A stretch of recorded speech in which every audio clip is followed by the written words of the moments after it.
Hello my sweet students, my lovely students.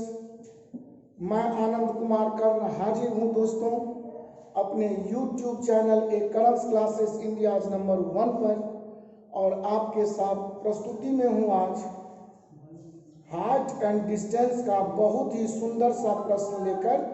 और आज बहुत ही हाई लेवल क्वेश्चन आपके साथ बहुत ही टेक्निकल वे में, बहुत ही मैजिकल वे में, बहुत ही यूनिक मेथड से हम लोग दोस्तों पढ़ेंगे। और मुझे विश्वास है कि आप अगर मेरा चैनल अभी तक सब्सक्राइब न किए हों तो जल्दी मेरा सब्सक्राइब करें, आइकॉन बेल दबाएं, और जब भी मैं कोई वीडियो अपलोड करूं दोस्तों तो आप तक सबसे पहले नोटिफिकेशन पहुंच जाए। तो चलिए दोस्तों, बिना लेट किए हुए, बिना देर किए हुए, हमारे विकास जी असिस्टेंट के रूप में मौजूद हैं, साथ साथ अविनाश जी मौजूद हैं, अविनाश जी फोटोग्राफी के साथ मौजूद हैं, तो हमारे विकास जी क्वेश्चन लेकर मौजूद हैं। तो दोस्तों, मैं क्वेश्चन को विकास जी के माध्यम से बोर्ड तक सुन रहा हूँ, आप भी सुने, और प्रश्नानुसार मैं जो डायग्राम बना रहा हूँ उस डायग्राम को समझें और प्रश्न के स्तर को आज बहुत ही मजे अंदाज में समझने का प्रयास करें। ये आगामी प्रतियोगी परीक्षाओं के लिए काफ़ी VVI और most important questions, probable question, संभावित प्रश्न माने जा सकते हैं। तो दोस्तों, मेरे विकास जी तैयार हैं प्रश्न संख्या पहला लेकर, और यह जो आपके साथ मैं आज कार्यक्रम में हूँ यह है हाइट एंड डिस्टेंस, और ये हाइट एंड डिस्टेंस का यह सॉल्यूशन नंबर 5 सर आपके सामने मौजूद है, सॉल्यूशन 5, और इसे आप मजे में समझिए। जी विकास जी, प्रश्न पहला सुनाया जाए। जी, क्वेश्चन नंबर फर्स्ट। जी, जमीन पर किसी बिंदु से एक विमान का उन्नतांश 45 डिग्री है। अब जमीन पर एक बिंदु से किसी विमान का उन्नतांश माने उन्नयन कोण दोस्तों यह 45 डिग्री है। जी, 15 सेकंड उड़ने के बाद उन्नतांश घटकर 30 डिग्री हो जाती है। दोस्तों समझेंगे। अब यह प्लेन अगर यहाँ पर दोस्तों हम समझ लें तो इस प्लेन को 15 सेकंड तक हम इस दिशा में भी उड़ा सकता हूँ, या 15 सेकंड तक हम इस दिशा में भी उड़ा सकता हूँ। कहने का मतलब इस प्लेन को हम इस हॉरिजॉन्टल लाइन या जो मेरा ऊर्ध्वाधर रेखा है इस परपेंडिकुलर लाइन से मैं तो राइट या तो लेफ्ट प्लेन को उड़ा सकता हूँ। लेकिन 15 सेकंड बाद पढ़ा गया कि यह उन्नयन कोण जो 45 डिग्री है यह बदलकर दोस्तों 30 डिग्री हो जाता है। तो सवाल है कि यह 45 का झुकाव कम होगा तभी तो यह 30 डिग्री बन पाएगा। अर्थात जब इस कोण से वैल्यू कम दिखाने को कहे तो उस स्थिति में प्लेन को हम इस दिशा में ही उड़ाएंगे, तभी तो 15 सेकेंड बाद यह प्लेन को अगर इसी हाइट पर हम उड़ाऊं और तब अगर यह उन्नतांश कोण देखूं दोस्तों तो यह कोण आपका 30 डिग्री हो जाता है, जबकि ये संपूर्ण कोण आपका दोस्तों 45 डिग्री था। बहुत ही बेहतर क्वेश्चन। एक बार फिर इस लाइन को मैं आपको समझा देता हूँ कि जमीन से एक विमान किसी हाइट पर, सपोज अभी तक जो प्रश्न है उस हाइट पर हम इस प्लेन को रखा था जहां से जमीन पर स्थित किसी बिंदु से इस प्लेन का उन्नयन या उन्नतांश या एंगल ऑफ एलिवेशन 45 डिग्री था। 15 सेकंड के बाद दोस्तों टाइम बोले गए, 15 सेकंड के बाद यह विमान इस बिंदु पर 30 डिग्री का उन्नयन कोण अगर बनाए तो मैं समझाया हूं अभी कि विमान या तो इस परपेंडिकुलरली जो लाइन है इससे राइट या लेफ्ट किधर भी उड़ सकता था, लेकिन 15 सेकंड के बाद इसका उन्नतांश कोण या इसका उन्नयन कोण दोस्तों बोला जा रहा है कि 30 डिग्री हुआ। अर्थात यह 45 डिग्री से झुकाव कम होगा, अर्थात कोण इससे छोटा बनेगा, तभी 30 डिग्री बन सकता है। इसीलिए विमान को हम लेफ्ट की तरफ ले गए और यहाँ से यहाँ तक जो दूरी विमान का आया है, मैं एक भी प्रश्न में पार्ट 1 हाइट एंड डिस्टेंस से या 5वां पार्ट तक दोस्तों मैं एक भी प्रश्न में किसी भी बिंदु का नामकरण नहीं किया, क्योंकि इससे हमें कोई फायदा होने जाने को है नहीं। तो हम सीधा समझेंगे कि इस बिंदु से इस बिंदु तक 15 सेकंड तक प्लेन आया, तब जाकर जमीन पर इस बिंदु पर यह कोण 30 डिग्री हो गया। जी, यदि विमान 2500 मीटर की ऊंचाई पर उड़ रहा है, समझे दोस्तों, यदि विमान 2500 मीटर की ऊंचाई पर 2500 मीटर जी 2500 मीटर की ऊंचाई पर उड़ रहा है, तो विमान की गति कितने किलोमीटर प्रति घंटा है? तो प्रश्न है कि विमान की गति माने विमान का वेग या विमान का चाल, गति का मतलब चाल, अर्थात विमान का जो स्पीड है वह आपसे दोस्तों पूछा गया है, लेकिन यह पूछा गया है किलोमीटर प्रति घंटा में। ऑप्शन यह ए। आपको फाइंड करना है। ऑप्शन ए विकास जी बोला 600, 600, option B 600 into root 3 plus 1, 600 into root 3 plus 1, option C 600 root 3, 600 root 3, option D 600 root 3 minus 1। 600 into root 3 minus 1। ऐसा जी जी, गौर से समझेंगे दोस्तों। बहुत ही सुंदर एसएससी सीजीएल का पूछा हुआ प्रश्न है मेरे मित्र बंधु, और भी परीक्षाओं में यह प्रश्न आए हैं, तो इसे समझेंगे, गौर से समझेंगे। जब विमान इस प्रारंभिक स्थिति में था, तब यह देख रहा हूं 45 डिग्री का कोण बन रहा था। तो अगर ये हाइट की बात करूं, तो ये हाइट अगर 2500 मीटर है, तो ये भी हाइट 2500 मीटर है, और 45 डिग्री का जब ये कोण होगा, तो ये भी तो एंगल 45 ही होगा। और इस तरह इस दोनों के सामने का यूनिट जो होगा वह 1 बराबर होगा, अर्थात ये अगर 2500 के बराबर है, तो ये नीचे का जो यहाँ से यहाँ ये बेस है, ये भी तो दोस्तों 2500 मीटर ही होंगे। अब हम 30 डिग्री के एंगल से जब विमान 15 सेकंड पर यहाँ पहुँच रहा है, तो 30 डिग्री एंगल वाला त्रिभुज में अगर गौर करें दोस्तों, तो हम नीचे का इतना दूर बेस, हम सपोज इसे x मीटर मान लिया। अब दोस्तों समझेंगे कि यह 30 डिग्री के सामने यूनिट होगा 1, और ये जब 30 डिग्री के सामने यूनिट होगा 1, तो यह एंगल तो दोस्तों 60 डिग्री का होगा, और इसके सामने का यूनिट होगा रूट 3। तो अगर ये रेशियो ले तो 1/√3, तो 1 जो मेरा 30 डिग्री के लिए इंडिकेशन है वह बता रहा है 1 2500 के बराबर में, और रूट 3 दोस्तों देखा जाए कि यह x प्लस 2500 को डिनोट कर रहा है।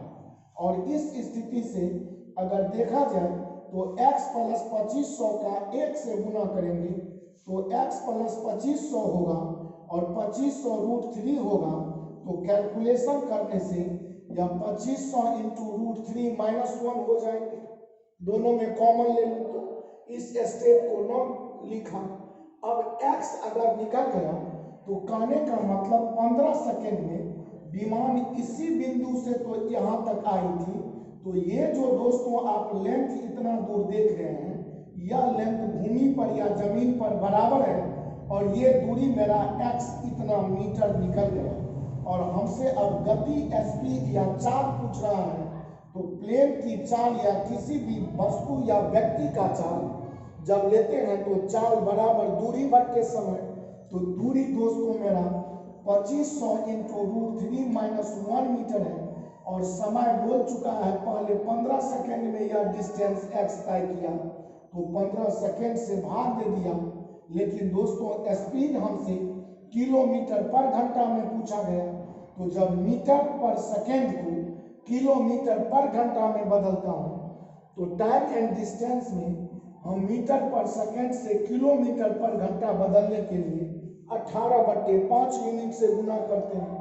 अब दोस्तों अगर काट दूं तो यह 5 से 500 बारी में कटेगा, 500 से 5 का गुना 2500, 5 तिया 15, 5 से ये 100, 3 से 3 छक्के 18, 6 का 100 से गुना दोस्तों, यह 600 इंटू √3 - 1 किलोमीटर पर घंटा होगा।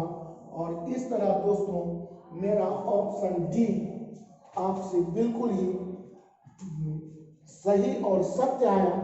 और इस तरह यह प्रश्न का समापन हुआ, जिससे आप बहुत बखूबी अंदाज में यह सुंदर सा प्रश्न को इन 1 स्टेप हमने हल करने का प्रयास किया। कुछ भी नहीं था, एक विमान जमीन से कुछ हाइट पर नहीं बल्कि बोला गया है 2500 मीटर की हाइट पर उड़ रहा था। इस बिंदु से यह विमान जमीन पर कहीं 45 डिग्री का यह कोण बना रहा था और 15 सेकंड के बाद उन्नयन कोण बदल कर बोल रहा है इस बिंदु पर 30 डिग्री हो जाता है। तो 45 डिग्री से 30 डिग्री बनने के लिए विमान को हम इधर ही ले जाएंगे, तभी यह कोण का झुकाव घटेगा। और इस तरह विमान को लेफ्ट तरफ ले गया और हमें एक इस परपेंडिकुलर से मतलब 45 डिग्री एंगल से एक त्रिभुज का निर्माण हुआ, 30 डिग्री वाले से दूसरा त्रिभुज का निर्माण हुआ। 45 डिग्री अगर ये कोण है दोस्तों, तो इस त्रिभुज में 45 डिग्री ये कोण होगा। और 45 के सामने 1 यूनिट, तो 45 के सामने 1 यूनिट जो 2500 के बराबर, ये 2500, तो ये भी बेस 2500 होगा। जब 30 डिग्री की बात करूंगा तो 30 डिग्री के सामने दोस्तों यूनिट होता है 1 और 60 डिग्री के सामने यूनिट होता है √3। और इस तरह 1/√3 का रेशियो हमें 1 के लिए 2500 और √3 के लिए x + 2500 बोल रहा है। कैलकुलेशन करने से x बराबर 2500 इंटू √3 - 1 होगा, अर्थात x निकल जाने का मतलब है कि 15 सेकेंड में प्लेन यहाँ से यहाँ जो जमीन पर हमने x मीटर रखा है, तो यह भी तो दोस्तों x मीटर ही होगा। और इस तरह मेरा दूरी फाइंड हो गया मीटर में। 4 पूछता है, 4 बराबर दूरी अब बट्टा समय, तो दूरी 2500 √3 - 1 बट्टे समय बोल दिया है 15 सेकेंड। 4 पूछा है हमसे किलोमीटर पर घंटा में, बताइए मीटर पर सेकेंड से किलोमीटर पर घंटा बनाने के लिए 18/5 यूनिट से गुना कर देता हूँ। और इस तरह मेरा 600 इंटू √3 - 1 किलोमीटर पर घंटा आ गया। मेरा ऑप्शन डी बिल्कुल ही सही और सत्य था। दोस्तों मैं दूसरे प्रश्न की तरफ चल रहा हूँ। जी विकास जी सुनाए। प्रश्न संख्या दूसरा।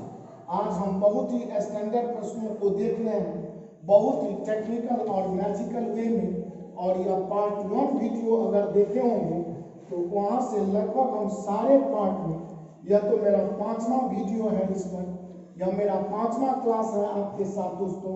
मुझे विश्वास है कि इन 5 क्लास के माध्यम से हाइट एंड डिस्टेंस में आने वाले किसी भी प्रॉब्लम को आप पलक झपकते ही डायग्राम खींचकर बना सकते हैं। जी प्रश्न संख्या 2। जी किसी खंभे के एक ओर स्थित बिंदु ए तथा बी, किसी खंभे के एक ओर स्थित बिंदु ए तथा बी ए तथा बी से एक खंभे के उच्च बिंदु के उन्नयन कोण क्रमशः 15 डिग्री तथा 30 डिग्री है।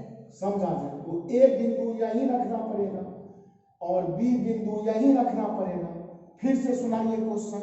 किसी खंभे के एक ओर स्थित बिंदु ए तथा बी से ए तथा बी से जी एक खंभे के उच्च बिंदु के उन्नयन कोण क्रमशः 15 डिग्री तथा 30 डिग्री है। 15 डिग्री तथा 30 डिग्री है जी। तो खंभा का उच्च बिंदु अगर ये है नहीं बल्कि है ही, और इस बिंदु से अगर इस उच्च बिंदु से अगर यहाँ ए और बी बिंदु लिया तो पहला नाम ए दूसरा नाम बी, तो ए के लिए 15 डिग्री बी के लिए 30 डिग्री और 15 डिग्री यहाँ रखेंगे दोस्तों, तो 30 डिग्री यहाँ रखना पड़ेगा। बार बार कह रहा हूँ, जो नजदीक आऊँगा किसी भी स्तंभ के, मीनार के, वृक्ष के, तो मेरा यह कोण का वैल्यू बढ़ता जाएगा, दूर जाऊंगा तो घटता जाएगा। तो ए बिंदु और बी बिंदु में कंफ्यूजन नहीं होना चाहिए। बिंदु ए लास्ट में, बिंदु बी प्रारंभ में खंभे की तरफ से आएगा और यह 15 डिग्री 30 डिग्री का कोण बनाता है। यदि बिंदु ए तथा बी खंभे के एक ओर स्थित हो, हाँ हो ही, तथा AB बराबर 48 मीटर है। और दोस्तों आपका ये AB का जो लेंथ बोल दिया, या AB आपका 48 मीटर बोला है, 48 मीटर, दैट इज AB जी। तो खंबे की ऊंचाई ज्ञात करें। आपसे इस खंबे की ऊंचाई h पूछ रहा है, और बहुत ही बेहतर क्वेश्चन दोस्तों। ऑप्शन ए जी, option A 25√3 metre, 25√3 metre, option B 24 metre, 24 metre, option C 24√2 metre, 24√2 metre, option D 96 metre. 96 metre. बहुत ही स्टैंडर्ड प्रश्न है दोस्तों, और गौर से समझेंगे। यहाँ पर बहुत सारे शिक्षक वृंद या बहुत सारे हमारे कोचिंग संस्थान या लगभग पुस्तकों में बताया गया है कि 15 डिग्री का मान आप याद करें। लेकिन दोस्तों यहाँ मैं आपको सिखाऊं कि अगर ये 30 डिग्री वाला एंगल आप देख रहे हैं और AB से इस बिंदु पर बना ये जो छोटा सा त्रिभुज देख रहे हैं दोस्तों, इसमें अगर ये 15 डिग्री है, गौर करेंगे, और अगर हम ये बीच वाला एंगल हटा दूं तो मेरा तो यह 90 डिग्री का कोण है। तो 15 डिग्री से जो बड़ा त्रिभुज का मेरा रचना हो रहा है बिंदु A तक, इसमें ये 90 है, ये 15 है, तो 90 में 15 अगर जोड़ दूं दोस्तों तो यह 105 डिग्री होगा। अर्थात यह संपूर्ण एंगल अगर देखा जाए तो यह संपूर्ण एंगल का वैल्यू 75 डिग्री होगा। लेकिन आप एक बात और देख सकते हैं कि यह छोटा सा त्रिभुज जिसमें 30 डिग्री से त्रिभुज की रचना हो रही है, इसमें यह 90 है या 30 है, तो ये कोण तो दोस्तों 60 ही डिग्री होगा, जबकि यह संपूर्ण कोण बोला जा रहा है 75 डिग्री। तो निश्चित ही ये कोण भी दोस्तों आपका 15 डिग्री ही रहा होगा। और या तो ऐसे भी से देख सकते हैं कि किसी भी त्रिभुज में अगर किसी एक भुजा को अपने सीध में बढ़ा दो तो इस प्रकार जो बहिष्कोण, जो एक्सटीरियर एंगल बनता है, वह अपने सुदूर के दोनों अंतःकोणों के जोड़ के बराबर होता है। तो यह एंगल इस और इस एंगल के जोड़ के बराबर होता है, जो मेरा ज्योमेट्री का साधारण थ्योरम बताता है। तो अगर इस त्रिभुज की रचना आप समझ लें, जो त्रिभुज आपका ऐसा बना हुआ है दोस्तों, और यही ना आपका 15 डिग्री यहाँ रखा हुआ है। अब इसको अगर ऐसे बढ़ा लो तो कॉमन सी बात है कि ये एंगल अगर 30 है तो ये 15 और ये दोनों का जोड़ तो 30 ही होना चाहिए। तो इस 30 के लिए यह 15, तो यह भी दोस्तों तो 15 ही डिग्री होगा ना। और इस तरह ज्योमेट्री के भी थ्योरम से, अथवा आपको ये भी बताया कि जब यह संपूर्ण बड़े त्रिभुज की बात करूं तो ये 90 है, ये 15 है, तो 90 और 15 का जोड़ 105, तो यह पूरा एंगल दोस्तों होगा 75 डिग्री। और इस 75 में अगर ये छोटा वाला त्रिभुज 30 डिग्री देख लेता हूं तो ये 90 और ये 30, तो 90 30, तो यह कोण तो 60 होना ही है। अर्थात हमें यह जानकारी मिल गया कि यह एंगल 15 डिग्री है, और यह भी अगर 15 डिग्री है दोस्तों, तो आपको यह भी पता होगा कि समद्विबाहु त्रिभुज के दो समान भुजा के सम्मुख कोण भी तो बराबर होते हैं। अथवा यूं कहूं कि सम्मुख कोण अगर बराबर हो, अगर दो कोण किसी त्रिभुज में बराबर हो तो उन बराबर कोणों के सम्मुख भुजाएं भी बराबर होती हैं। तो आप देख सकते हैं कि इस 15 डिग्री के सामने की भुजा जो AB है, अगर वह 48 मीटर है दोस्तों, तो यह 15 डिग्री के सामने की ये भुजा जो आप देख रहे हैं, अगर सपोज यहाँ C रख दूं तो यह BC का वैल्यू तो आपका 48 मीटर ही जाएगा। और ये 48 मीटर अगर चला गया BC का मान, क्योंकि अगर दो कोण बराबर हो तो दोनों कोणों के सामने की भुजाएं बराबर होगी।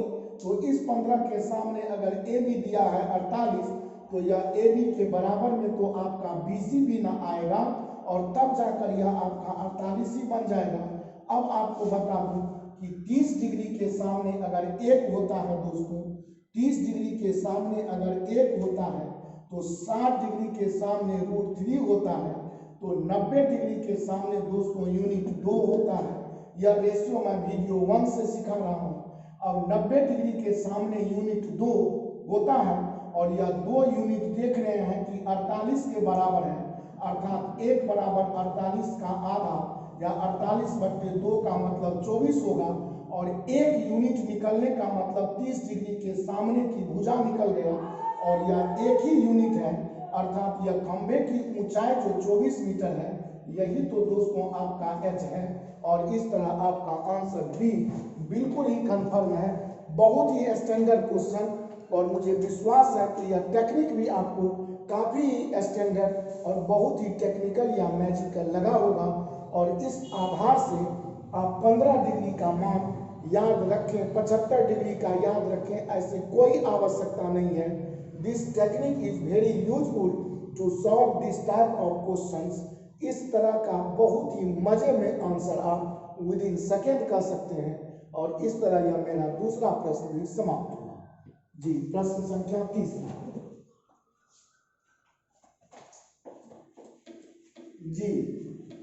जी प्रश्न संख्या 3। जी, 2 खंभे x मीटर की क्षैतिज दूरी पर स्थित हैं। 2 खंभे x मीटर की क्षैतिज दूरी पर स्थित हैं। तथा 2 खंभे x मीटर की क्षैतिज दूरी पर स्थित है तथा एक खंभे की ऊंचाई दूसरे की अपेक्षा 2 गुनी है। अब देखिए, ये दोनों खंभा का जो पॉइंट हमने रखा, इसकी बीच की दूरी दोस्तों पूछा दिया गया है x मीटर, और एक खंभे की ऊंचाई दूसरे खंभे की ऊंचाई का यह बोला गया है कि डबल है। तो अगर यह y या जितना बड़ा होगा, इसका डबल ये रहा होगा खंभा।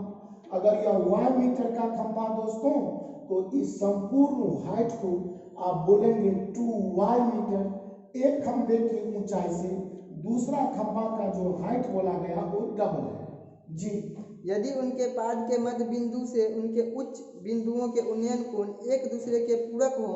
जी, इनके पाद माने इनके पैर या इनके जड़ के मध्य बिंदु, तो मध्य बिंदु का मतलब ठीक बीच का बिंदु, अर्थात यहाँ से यहाँ का जो दूरी होगा दोस्तों, यह x/2 होगा, और यहाँ से यहाँ का भी जो दूरी होगा, यह भी तो दोस्तों x/2 होगा। और कहा गया कि यह दोनों कोण जो उच्च बिंदु खंभे का है, यह एक दूसरे के पूरक है।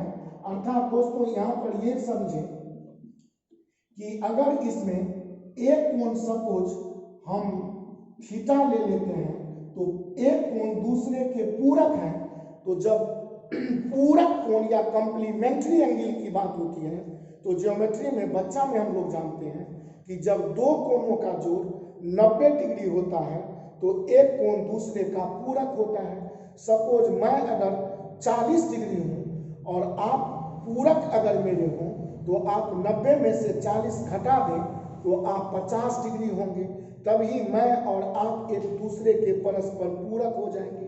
तो अगर एक कोण थीटा समझ लूं, तो दोस्तों पूरक होने के लिए इस कोण का वैल्यू 90 माइनस थीटा करना होगा। और तब पूछता क्या है, तब छोटे खंभे की ऊंचाई ज्ञात करें। तो दोस्तों आपसे पूछा गया छोटे खंभे की ऊंचाई, it means you have to find the value of y बराबर फाइंड करना है। Option A x/2√2, x/2√2, option B x/4, x/4, option C x√2, x√2, option D x/2। x/2। देखता हूं दोस्तों, कुछ भी नहीं है, चूंकि इसमें 30, 60, 45 ऐसे मान का कोई चर्चा नहीं है, तो टेन थीटा बराबर लंब बट्टे आधार, तो हम इस त्रिभुज में छोटे खंभे वाले त्रिभुज से टेन थीटा बराबर लंब का मतलब y और आधार का मतलब x/2, दैट मीन्स यह 2y/x होगा। दोस्तों यह मेरे पहला त्रिभुज y खंभे के लिए y मीटर लेंथ वाला खंभा से मेरा एक समीकरण या इक्वेशन आ गया। अब जब हम 90 माइनस थीटा से या डबल हाइट खंभे का बात करूं, तो यहाँ पर अगर हम बोलूं कि 90 डिग्री माइनस थीटा, तो इसका मतलब होगा फिर दोस्तों लंब बट्टे आधा, तो इसका मतलब 2y और 2y/x/2। इट मीन्स दोस्तों 2 ऊपर चला जाएगा तो 2 दूनी 4, तो बोलेंगे 4y/x मीटर। और अब दोस्तों 90 माइनस थीटा का मतलब कॉट थीटा होता है, और कॉट थीटा का मतलब 4y/x। अगर कॉट को हम चेंज कर दें टेन में, तो कॉट का रिवर्स होता है टेन थीटा रेशियो के ट्रिगोनोमेट्रिकल रेशियो से जानता हूं।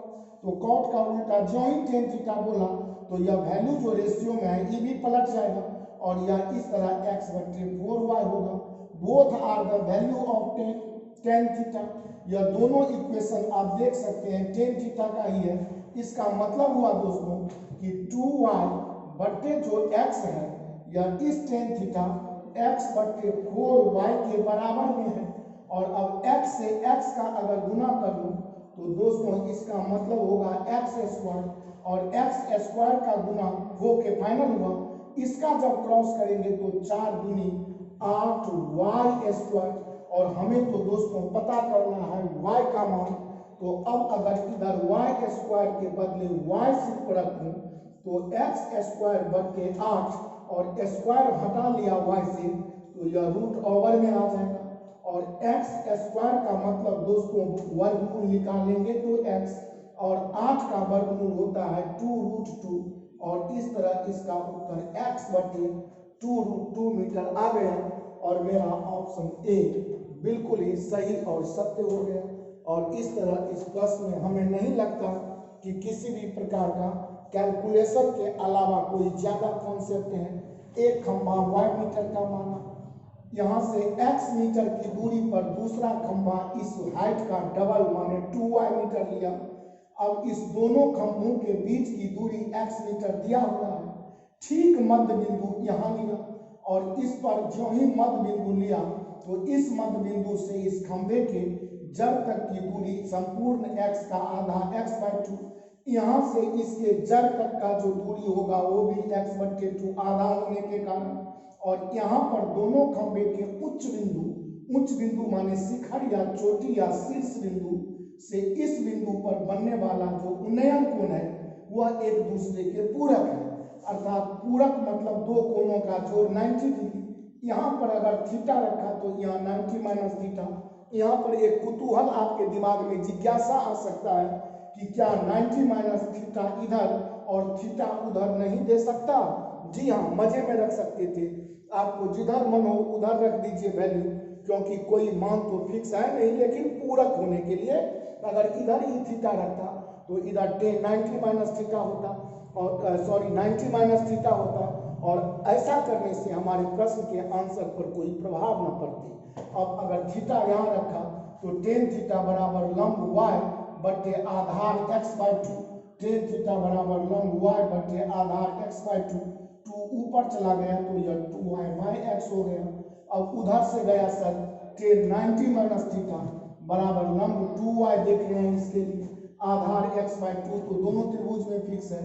2 ऊपर गया तो 2 दूनी 4y/x और टेन 90 माइनस थीटा का मतलब दोस्तों इससे निकल कर आया cot थीटा। यह सूत्र होता है बच्चा से 9th क्लास से हम जानते हैं टेन 90 माइनस थीटा बराबर cot थीटा।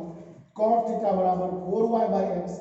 अब cot को उलट के टेन इसीलिए बनाया ताकि इसका रिलेशन हम इससे ले सकें, तभी ना मेरा y फाइंड हो सकता। इसलिए cot का रिवर्स तुरंत टेन लिया। टेन थीटा जो ही लिया तो इधर का वैल्यू जो अनुपात या बट्टे या भिन्न में होता है यह पलट गया। cot पलट के टेन हुआ तो ये पलट कर 4y बटे x पलट गया तो x बटे 4y। Both are the value of tan आप देख सकते हैं। तो टेन थीटा का मान इक्वल करने के लिए तुरंत हमने 2y/x बराबर x बटे 4y किया। कैलकुलेशन से x का x से गुना x², 4y का 2y से गुना 8y²। हमें फाइंड करना था y का वैल्यू। y लेने के लिए हम इधर y² अगर लेता तो x² बटे 8 होता। स्क्वायर न लूँ तो इस पर रूट ओवर चढ़ाया। x² का वर्गमूल x और 8 का वर्गमूल 2√2 सब जानते हैं। बहुत ही मजे में ऑप्शन ए मेरा सही और सत्य है। दोस्तों मैं अगले प्रश्न की ओर नेक्स्ट क्वेश्चन के तरफ चल रहा हूँ। मुझे विश्वास है कि आज का वीडियो आप बहुत ही लाइक और पसंद करेंगे, क्योंकि हाइट एंड डिस्टेंस के आज जो भी भास्ट लेवल जो भी क्रिटिकल लेवल क्वेश्चन होते हैं उस पर हम विचार कर रहे हैं। जी प्रश्न संख्या 4। प्रश्न संख्या 4 जी सुना है। प्रश्न संख्या 4 एक सीढ़ी को दीवार के साथ इस प्रकार लगाया जाता है जी। कि उसका ऊपरी भाग दीवार के ऊपरी हिस्से से लगे हैं। एक सीढ़ी को एक दीवार के साथ इस प्रकार लगाया जाता है। तो एक सीढ़ी को या पहले दीवार खड़ा किया, इस दीवार के भूमि तल से कुछ बिंदु से समझिए कि यह सीढ़ी लगा दिया, और ये सीढ़ी आपका लगा हुआ है, और यह सीढ़ी दीवार के साथ खड़ी है। आगे सुनाइए फिर से क्वेश्चन। एक सीढ़ी को दीवार के साथ इस प्रकार लगाया जाता है कि उसका ऊपरी भाग दीवार के ऊपरी हिस्से से लगे हैं। दीवार का ऊपरी हिस्से से यह सीढ़ी लगा हुआ है। सीढ़ी के निचले हिस्से की दीवार से दूरी 10 फीट है। सीढ़ी के निचले हिस्से से इस दीवार का जो यह डिस्टेंस है दोस्तों, यह बोला गया है 10 फीट है, और यह भूमि के साथ 60 डिग्री का कोण बना रही है। और यहाँ पर दोस्तों यह 60 डिग्री का कोण बना रही है। जी। जब व्यक्ति इस पर चढ़ना प्रारंभ करता है तो जब व्यक्ति दोस्तों इस पर स्टेप बाय ऐसे बढ़ता चलेगा जी, तो सीढ़ी फिसल जाती है। बहुत ही सुंदर क्वेश्चन। तो सीढ़ी दोस्तों फिसल जाती है संजोगवश, हाँ, और भूमि के साथ 30 डिग्री का कोण बनाती है। अब गौर से समझिएगा यहाँ पर प्रश्न कि जो ही इस पर पांव देकर कुछ दूर लोग आया या पहला ही स्टेप पर चढ़ा, तो यह सीढ़ी, ऐसा बहुत बार अगर आप प्रैक्टिकल लाइफ में देखे होंगे तो होता है, यह सीढ़ी यहाँ से खिसक के सपोज यहाँ पर आ गई, तो दोस्तों इसका जो जड़ बिंदु है यह भी तो खिसक के यहाँ आ जाएगी, अर्थात हाँ, जड़ बिंदु यहाँ से सपोज खिसक के यहाँ आई, तो सीढ़ी आपका खिसक के यहाँ से यहाँ आ गई, अर्थात यह ऊपर से सीढ़ी खिसक के नीचे आएगी, तो इसका जड़ बिंदु भी तो खिसक के पीछे चली जाएगी। और यहाँ पर एक बात समझने का बहुत ही ध्यातव्य है कि जब सीढ़ी खिसक गई तो क्या हुआ, यह सुना दीजिए। सीढ़ी फिसल जाती है और भूमि से 30 डिग्री का कोण बनाती है। अब यहाँ पर यह 30 डिग्री का कोण बनाती है। स्वभावतः जब दूर जाएगी सीढ़ी तो एंगल ऑफ एलिवेशन छोटा हो जाएगा, घट गया। तो सीढ़ी कितनी फिसली? अब प्रश्न है कि सीढ़ी कितनी फिसली। तो सीढ़ी जो यहाँ से यहाँ तक फिसली है, इसे हम वाट मीटर समझ रहा हूँ दोस्तों। तो आप यहाँ पर एक कॉन्सेप्ट समझें कि ये हाइट अगर 1 मीटर सीढ़ी दीवार पर खिसक के नीचे आई, तो यह जमीन पर भी तो यहाँ से यहाँ तक 1 मीटर ही न पीछे गई होगी। और इस तरह अगर हम इस 1 मीटर को फाइंड कर लें तो हमारा ये 1 मीटर भी फाइंड हो गया, और मेरा ऑप्शन निकल के आ जाएगा। ऑप्शन दिया जाए, option A 10 into root 3 minus 1, 10 into root 3 minus 1। Option B 20 into root 3 minus 1 feet. हाँ, सब फीटे में होगा, ये फीटे है 10 फीट जी। Option C 30 into root 3 minus 1, 30 into root 3 minus 1 feet. Option D 18 into root 3 minus 1, 18 into root 3 minus 1 feet. जी, बहुत ही सुंदर सा क्वेश्चन दोस्तों। फिर से एक बार इस प्रश्न को, चूंकि मैं लिख नहीं रहा हूं इसलिए आपको बार बार मैं प्रश्न समझा रहा हूं, और लिखने की जरूरत भी मैं नहीं समझता कि एक ये दीवार है जो जमीन पर गड़ी हुई है, और यह 90 डिग्री का तो एंगल रहा ही होगा, और इस दीवार के ऊपरी सिरे से एक सीढ़ी लगी हुई है दोस्तों इस बिंदु पर, जहां पर यह दीवार से जो भूमि के साथ यहाँ भूमि पर यह सीढ़ी 60 डिग्री का कोण बनाती है। कोई व्यक्ति जब यह सीढ़ी पर चढ़ने लगा तो यह सीढ़ी आपका फिसल गया, और इस तरह यह फिसल कर दीवार से स्वभावतः यह सीढ़ी पीछे खिसक जाएगी, और यहाँ से माना यह सीढ़ी खिसक के इस बिंदु पर आई, तो जब सीढ़ी दीवार से नीचे खिसकेगी तो इसका जो जड़ बिंदु होगा सीढ़ी का, वो भी खिसक के पीछे चली जाएगी। और प्रश्न बोल रहा है कि इस तरह खिसक जाने के बाद यह आधार पर जो 60 डिग्री का कोण बना रही थी भूमि तल पर, यह कोण 30 डिग्री बनाने लगी। तो अब पूछता है कि यह कितना दूर सीढ़ी खिसक गई दीवार पर। तो दीवार पर सीढ़ी खिसकने के लिए अगर दीवार पर हम खिसकने की बात करूं तो जितना दूर यह नीचे खिसका होगा उतना ही दूर तो यह जमीन पर भी पीछे गया होगा, अर्थात y अगर फाइंड कर लूँ, y मान लूँ खिसक गया, तो यह भी दूरी मेरा y ही रहा होगा।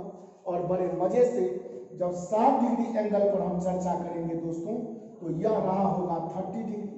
या 60 डिग्री, तो 60 डिग्री वाले ट्रायंगल में सीढ़ी की प्रारंभिक जो दीवार के साथ टचिंग पॉइंट था, यहाँ पर यह एंगल दोस्तों 30 डिग्री का रहा होगा और 30 डिग्री के सामने होता है 1 यूनिट और 60 डिग्री के सामने होता है √3 यूनिट। और यहाँ से अगर ये हाइट को दोस्तों हम कुछ और मान लो, सपोज x, तो हम कहेंगे 30 डिग्री के सामने 1 यूनिट, तो 60 डिग्री के सामने √3 यूनिट, और इसका अगर बट्टा ले लो तो 30 डिग्री के सामने देख रहा हूँ 1 यूनिट शो कर रहा है 10 को, तो 1 के बराबर में ऊपर 10 ले लिया, और फिर 60 डिग्री के सामने शो कर रहा है यह पूरा हाइट, जिसे हम x प्लस वाई बोलेंगे। और इस तरह अगर मैं बात करूं तो x प्लस वाई बराबर 10√3, तो x बराबर बोल सकता हूं दोस्तों 10√3 minus y. x plus y बराबर 10√3, तो x बराबर बोल सकता हूं 10√3 माइनस वाई।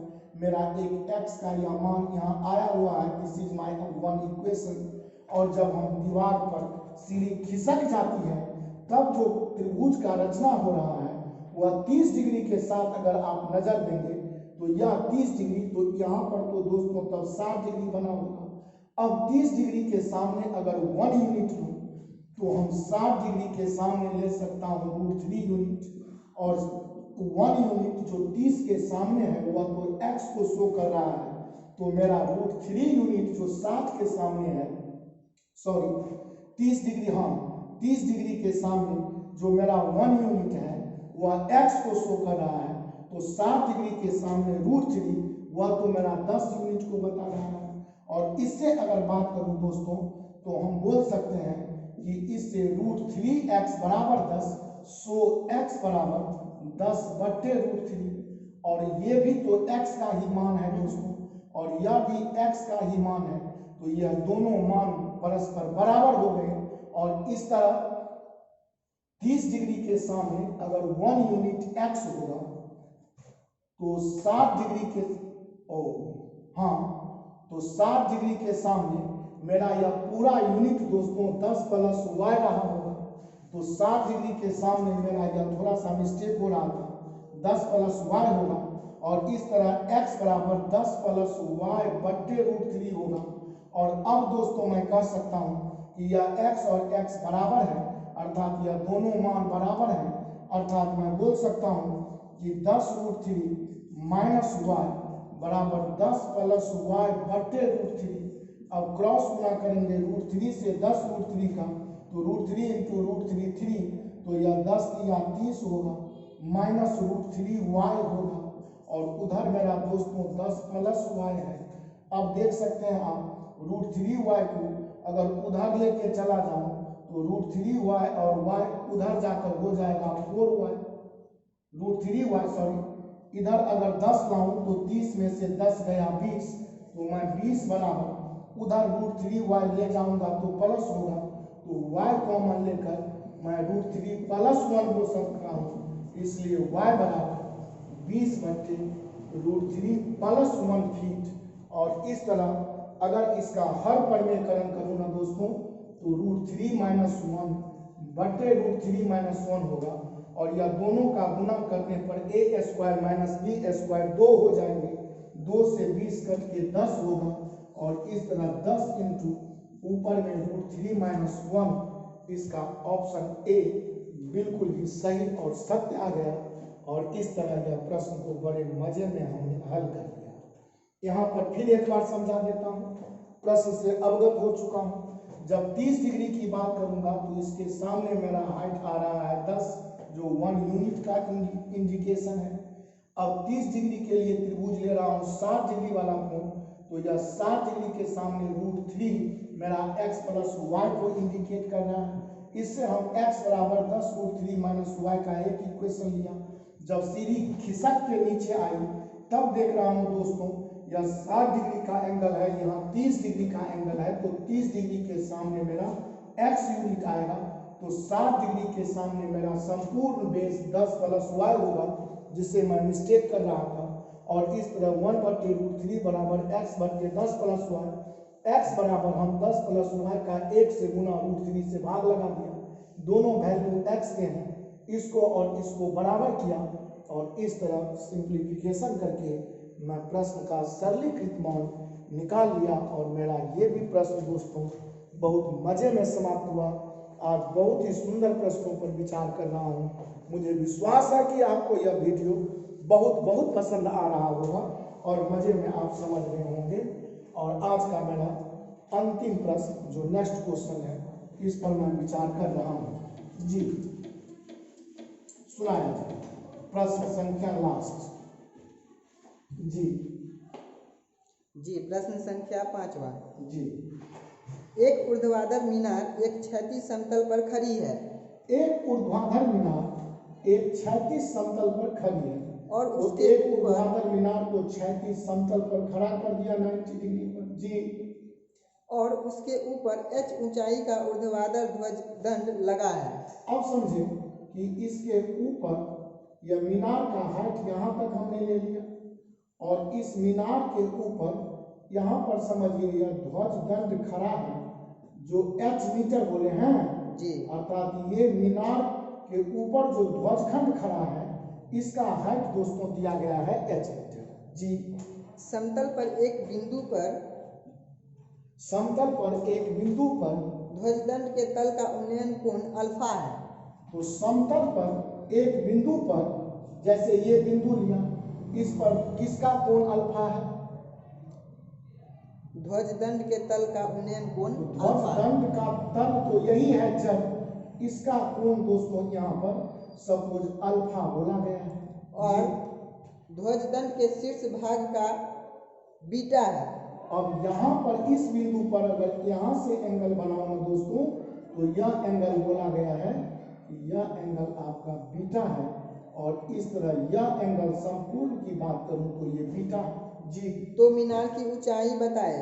तो प्रश्न है कि इस मीनार की ऊंचाई बताएं अर्थात मीनार को इस जड़ से ध्वजखंड के जड़ से जमीन तक है तो इसको सपोज दोस्तों हम अगर मान लो y और इस आधार को हम मान सकता हूँ कुछ भी जैसे x मान लिया। जी ऑप्शन ए जी h10 alpha, A h10 alpha, option B h10 alpha by 10 beta minus 10 alpha, 10 alpha by 10 beta minus 10 alpha, option C जी h10 alpha by h10 alpha by 10 alpha minus 10 beta, 10 alpha minus 10 beta, option D none of this.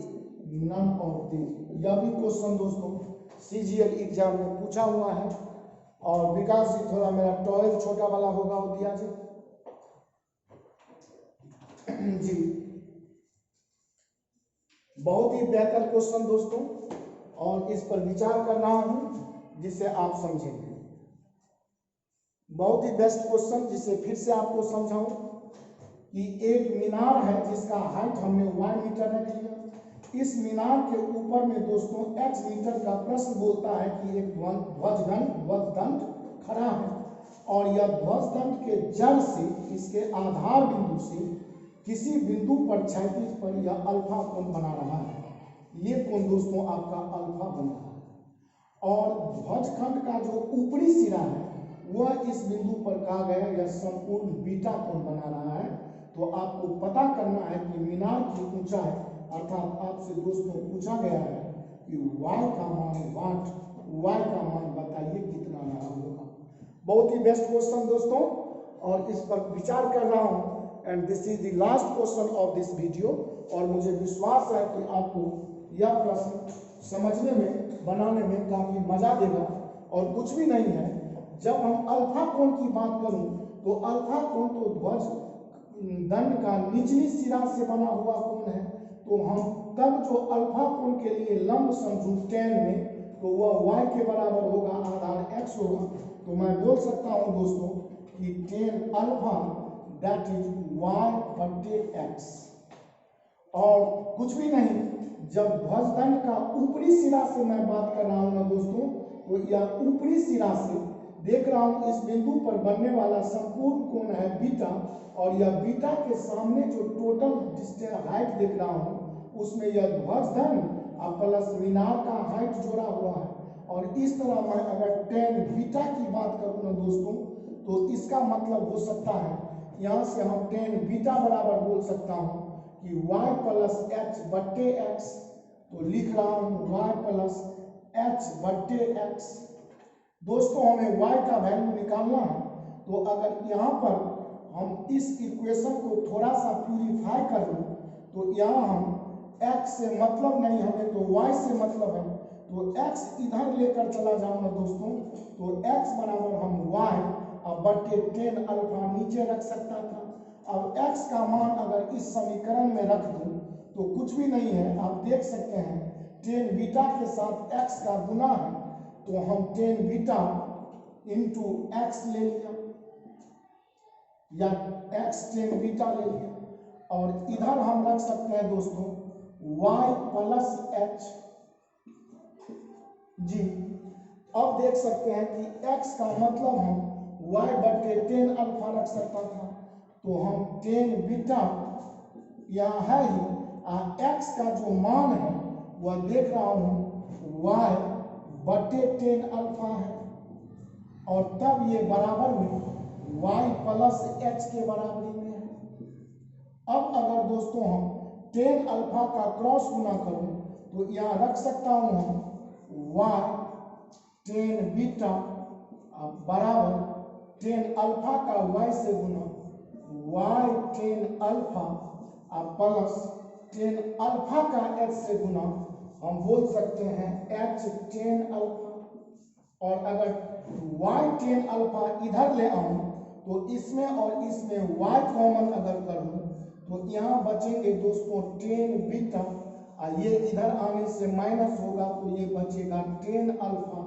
उधर बच गया दोस्तों h tan alpha, और जब अब हम y का वैल्यू प्राप्त करेंगे, तो उधर मेरा h tan अल्फा बट्टे ये संपूर्ण वैल्यू नीचे रख देंगे tan beta minus tan alpha, और इस तरह मेरा इस प्रश्न का हल बिल्कुल ही सही और सत्य आ गया, और ऑप्शन बी इसका बिल्कुल ही करेक्ट आंसर है, h tan अल्फा बट्टे tan beta minus tan alpha. बहुत ही बेहतर क्वेश्चन, बहुत ही सुंदर सा कॉन्सेप्ट, समझने में कुछ नहीं है। y हाइट का एक मीनार था, इसके ऊपर h ऊंचाई का एक ध्वज दंड गड़ा था। ध्वज दंड के निचले सिरे से यह क्षैतिज के साथ कहीं अल्फा कोण बन रहा था। ध्वज दंड का ऊपरी सिरा इस बिंदु पर बीटा कोण बना रहा था। आपसे मीनार या y का मान आपसे दोस्तों पूछा गया था, कुछ भी नहीं है। एक इक्वेशन हम tan अल्फा से लिया, लंब y बट्टे आधार x, इससे x का मान y बट्टे tan अल्फा फाइंड कर लिया। अब tan बीटा से लंब का मतलब संपूर्ण हाइट y प्लस h बट्टे आधार x रख लिया।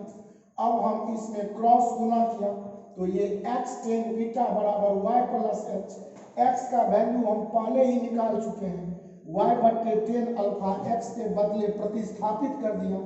tan बीटा से गुना हुआ y प्लस h है, tan अल्फा का क्रॉस गुना किया y प्लस h दोनों से, तो y में भी tan अल्फा लगाया, tan अल्फा को h में भी लगाया। tan अल्फा इधर आएंगे तो tan बीटा में tan अल्फा के साथ y कॉमन लेकर माइनस कर लिया, उधर h tan अल्फा था।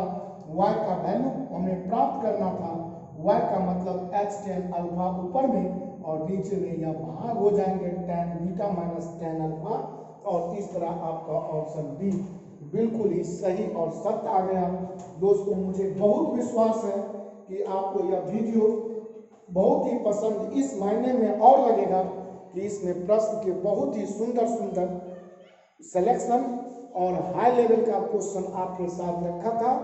दोस्तों मुझे विश्वास है कि अगर आप मेरा वीडियो देख रहे होंगे तो जरूर ही इसे समापन होने के बाद सब्सक्राइब करेंगे, आइकॉन बटन दबाएंगे, ताकि आगामी आने वाला जो भी वीडियो मेरा होगा, जो भी वीडियो मैं अपलोड करूंगा, उसे आप तक पहुंचने में तनिक भी क्षण भर का देर न लगेगी, और आप घर बैठे हमारे इस वीडियो के माध्यम से अपनी पढ़ाई की गुणवत्ता और क्षमता काफ़ी उच्च कर सकते हैं और परीक्षा में उच्च अंक लाकर अपने जीवन का भविष्य संवार सकते हैं।